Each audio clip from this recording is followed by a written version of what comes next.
இன்னைக்கு தங்கத்தோட ஒரு பவுன் விலை 1,18,000லேருந்து 1,20,000 தாண்டி போயிட்டுருக்கு.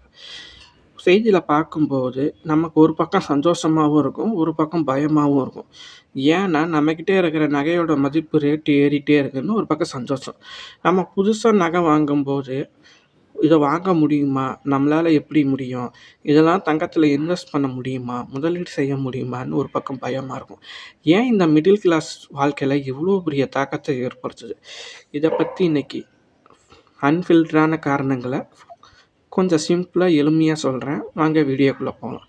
நான் ஜீவா, இது ஜீவா அன்ஃபில்டர்.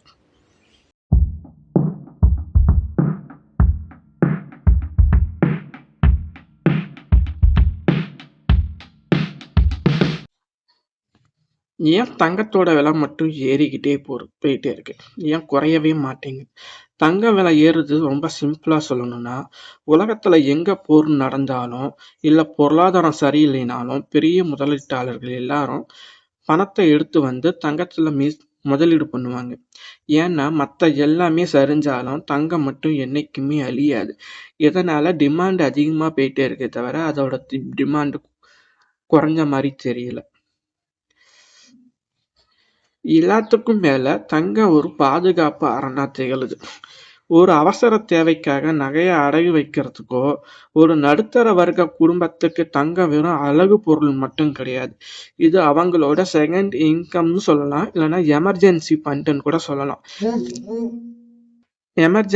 எமர்ஜென்சி ஃபண்டுன்னு கூட சொல்லலாம். திடீர்னு ஒரு மருத்துவ செலவு, பையனோட காலேஜ் ஃபீஸு, இல்லை பிஸ்னஸ் நஷ்டமாயிடுச்சுனாலோ யாரும் முன்னாடியும் கையேந்தாம கஷ்டப்படாம கலட்டி வச்சா உடனே காசு கிடைக்குங்கிறத ஒரு நம்பிக்கை இருக்கு.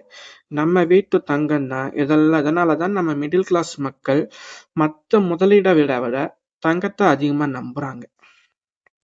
இல்ல ஒரு கசப்பான உண்மை இருக்கு. நம்ம ஊர்ல தங்கம்ங்கிறது வெறும் கௌரவ பிரச்சனையா மாறிடுச்சு. கல்யாணத்துக்காக இத்தனை பவுன் நகை போடுறாங்க.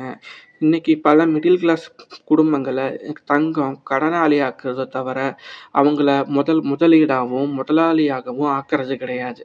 யதார்த்தமான உண்மை என்னன்னா, நீங்க எவ்வளவு கோவப்பட்டாலும் யதார்த்தமான உண்மை இதுதான். அவங்க தங்கத்தை வாங்குவாங்க, அவசரத்துக்கு அடகு வைப்பாங்க, இல்லைன்னா வித்துடுவாங்க. ஆனா அதை வச்சு முதலீடு செஞ்சு அதுல வர லாபத்துல இருந்து எதையுமே முதலீடு செய்ய மாட்டாங்க. இதுல முக்கியமான விஷயம் என்னன்னா, தங்கத்தோட விலை ஏற ஏற இவங்க சேமிப்பு எல்லாமே தங்கத்துல ஒரே இடத்துல போய் குமிஞ்சிரும்.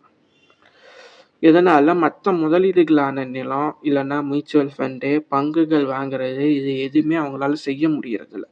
அப்ப தங்கம் வாங்கவே கூடாதான்னு கேட்டா அப்படி கிடையாது. நம்ம பண்ற சின்ன சின்ன தப்புனால நகையை வாங்குறதுல இருந்து செய்கூலி சேதாரம், நம்ம போடுற காசு 13% 21% வரைக்கும் நஷ்டத்துல போயிடும்.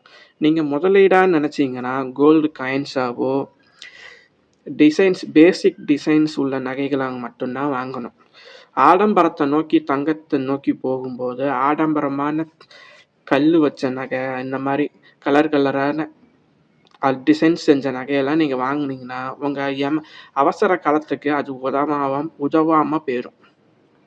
பிசிக்கல் கோல்டுல இருக்கிற ஒரே ஒரு சிக்கல் என்னன்னா திருட்டு பயம். அதை பாதுகாப்பா வச்சுக்கிறதுல தான் பெரிய சிக்கலே இருக்கு. அதனால நீங்க பிசிக்கல் கோல்டு மேல உங்களுக்கு நம்பிக்கை இல்லைன்னா கவர்மெண்டோட பத்திரத்தை வாங்குங்க, காயின்ஸா வாங்குங்க, அதுல சேஃபா வச்சுக்குங்க. சுருக்கமா சொல்ல போனா தங்கங்கிறது நம்ம கிட்ட வேலை செய்கிற வேலையாள் மாதிரி. ஆனா அது நம்ம கௌரவத்தை தீர்மானிக்கிற முதலாளியா நினைச்சோம்னா அது நமக்கு கஷ்டத்தை தான் கொடுக்கும். உங்க வீட்டுல தங்கத்தை எப்படி பாக்குறீங்க? ஒரு சேமிப்பா பாக்குறீங்களா, இல்ல வெறும் அலங்காரமா? கமெண்ட்ல வந்து சொல்லுங்க. இந்த தகவல் உங்களுக்கு பிடிச்சிருக்கும்னு நம்புறேன். லைக் பண்ணுங்க, ஷேர் பண்ணுங்க, கமெண்ட் பண்ணுங்க. முக்கியமா உங்களோட கருத்துக்களை நேர்மையா வந்து சொல்லுங்க. யாதும் ஊரே யாவரும் கேளீர். நன்றி, வணக்கம்.